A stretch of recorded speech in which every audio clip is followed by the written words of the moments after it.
In this video, we will reinstall all the lower parts, including the pitman, the bell crank, and the oscillating hook itself, all back into this late model Singer 99.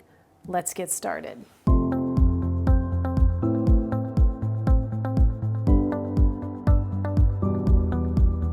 So first, let's talk about the parts that you are going to need in no particular order. We'll just go from left to right. This is the oscillating hook bell crank hinge screw. You're going to need this. The bell crank itself. This is a hinge screw, which is going to help connect the bell crank to the pitman arm here. There are two clamping screws that go onto the pitman, and then this little short stubby screw that's going to go on one end. We have the raising bar and a hinge screw. We're going to be temporarily attaching the needle plate as well, because we will install the feed dogs and make sure their alignment within the needle plate is perfect. When we install the hook, we're going to be using the hook, the clamping mechanism for the hook, and the screw for that. And then we also have this little dog bone part and another hinge screw that we will be using. It actually goes in one side of the dog bone here like that. So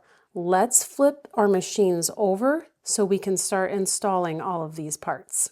So the first part that we want to put back on is the raising arm. And there's a long shoulder screw or hinge screw. It goes into the raising arm like that. You'll want to oil this screw up before you do it. The way that it goes in is, you see this roller here, have it pointing towards the left, and then slide the screw in this way. It's going to screw in right here. Check your roller, make sure it spins, give it a final drop of oil. And then here on the feed rock shaft, this arm that comes out, there's also a roller. Make sure that's spinning as well and oil them both up.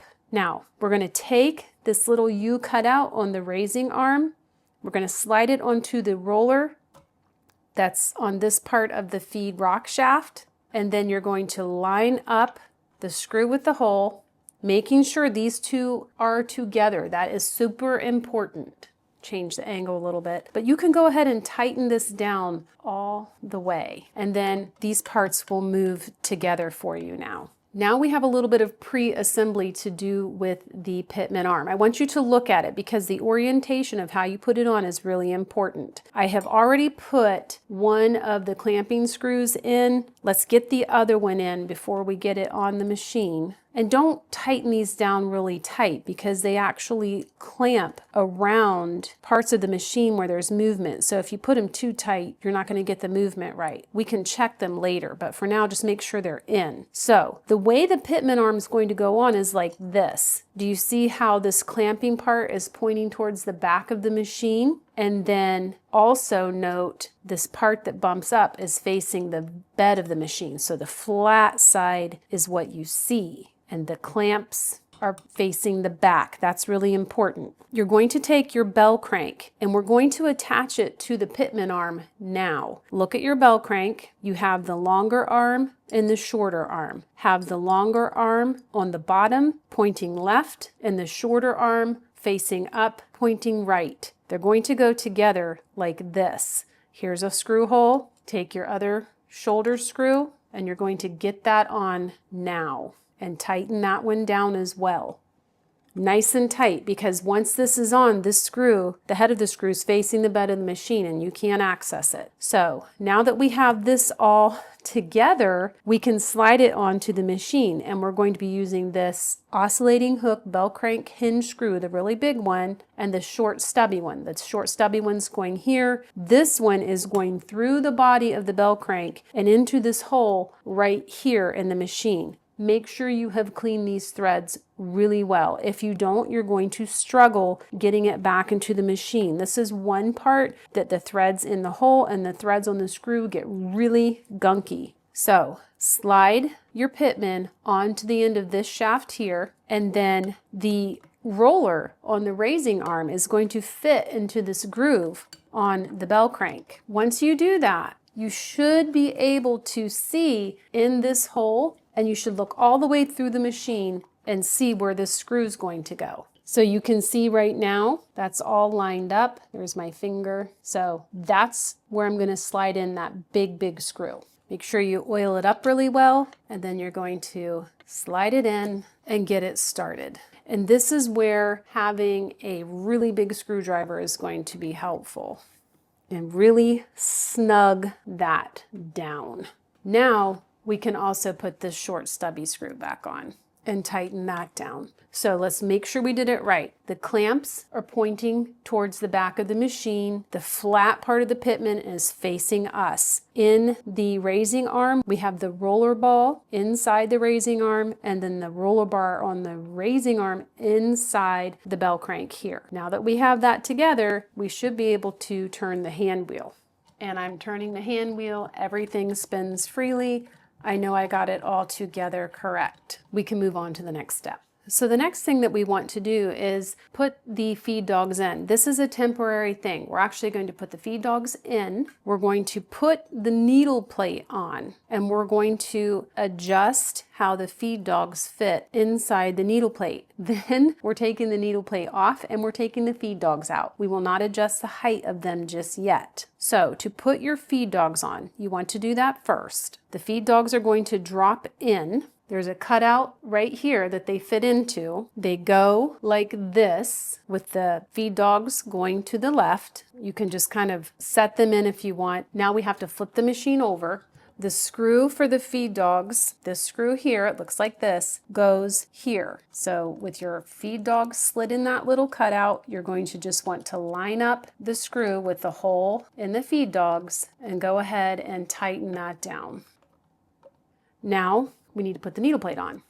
So the needle plate's just going to drop on, and I want you to just kind of drop it in place, and then we're going to turn the hand wheel and see. Right now my feed dogs are so far to the left that I couldn't even put the screws in the needle plate and then rotate the hand wheel. The feed dogs would hit the edge of the needle plate. What I know is that my feed dogs need to go way to the right in order for them to fit. So I'm not even going to screw this down yet. I'm going to flip the machine over, and you remember the centers that hold in the feed rock shaft. I'm going to back out the right one a little bit and back in the left one, because what that is doing is it's moving the feed dogs to the right just a little bit for me. Now I'm going to flip it over again and check. So I'm going to pop on that needle plate and see if I move them enough. Now they should be good. I can go ahead and put the screws back in my needle plate so I can do the final. When I turn the hand wheel, do you see the feed dogs going up and down? I'm looking at how they're centered on the sides, and this actually is perfect. I would not move these left or right at all. They are not hitting the sides of the needle plate. Everything is fine. So I am going to keep the centers underneath just as they are and tighten those nuts down. And remember, if they needed to come left or right, you would turn one center further in and back the other one out to make that adjustment, depending on which way it needed to go. Make sure that you don't have too much play here before you do your final tightening of these nuts. There is just a smidgen of play here. You can barely even feel it, but it's there. If it's too tight, if I tighten these down so hard, this will not be able to pivot on the center. So I want this minuscule amount of play. When I'm happy with that, I'm going to take each center, I'm going to put my screwdriver in the center, holding that center still, and I'm going to tighten down the nut, and that is with a 9/16 wrench. So holding that still, sorry, I'm probably making everything blurry, but I'm tightening that down. Then I'm going to do the same thing on the other side.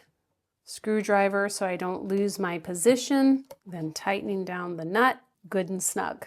Flipping it back over, making sure I didn't mess anything up. My alignment is fine. Now we can deal with the travel, get it perfect, and the height, not worried about because the feed dogs are coming out, so we're not going to set the height. So to adjust the travel back and forth, a lot of Singer manuals will tell you to set your stitch length to between a 10 and a 12 to do this setting, which is fine. But what I like to do is actually go down to the 6 stitches per inch. So I have it at 6 per inch, and I'm turning the hand wheel and it's hitting, I can't turn it all the way. If I go in reverse, everything moves fine. If I'm more at like an 8 or a 10, everything moves fine. So my issue is when I'm doing 6 per inch, my feed dogs are hitting the back of the needle plate here. That means I need to move my feed dogs forward a little bit. So I'm going to put it back to an 8 or a 10, and I'm going to get him about to the middle position, and then I'm going to turn the eccentric screw for the feed fork to move my feed dogs this way. This is the eccentric screw. I haven't tightened down this nut. I'm looking at the feed dogs through this little opening here, which you cannot see, but I'm just going to turn that screw a little bit so the feed dogs came forward, and I'm going to try spinning the hand wheel again. So we'll put it down on 6 and look at that. It spins just fine. Nothing is hitting. Check it at an 8 to a 10. Spins just fine. Nothing is hitting. Throw it in reverse. Make sure I didn't bring them too far forward. That's all fine too. So every stitch length works. No issues. It all works. So what I can do now is do the final tightening on that nut for that eccentric screw. So putting my screwdriver in the slot here for the screw, holding it exactly the way I set it, I'm going to tighten down this nut. And anytime you do that, always go back and check, because it's really easy to turn that screw when you're just trying to tighten things down. So we are good, trying every stitch length. That's reverse. That's 6 stitches per inch, and that's right in the middle. Okay, I'm happy with that. So we can go ahead and take the needle plate off and the feed dogs out. So I'm going to do that. Remove these 2 screws, and then the screw that holds the feed dogs on, go ahead, take both of those off. And just set the needle plate and the feed dogs aside because we won't be putting them back on for a little bit. So you're going to need your hook next, this little dog bone looking linkage, the clamp for the hook, the screw for the clamp, and this hinge screw here. And first thing you're going to want to do is to drop the hook into the machine. The hole for the hook's right in the center. Let's oil this up really well and just drop it in. Make sure that it spins freely and that you've cleaned all of that out. With it in, we're going to flip the machine over.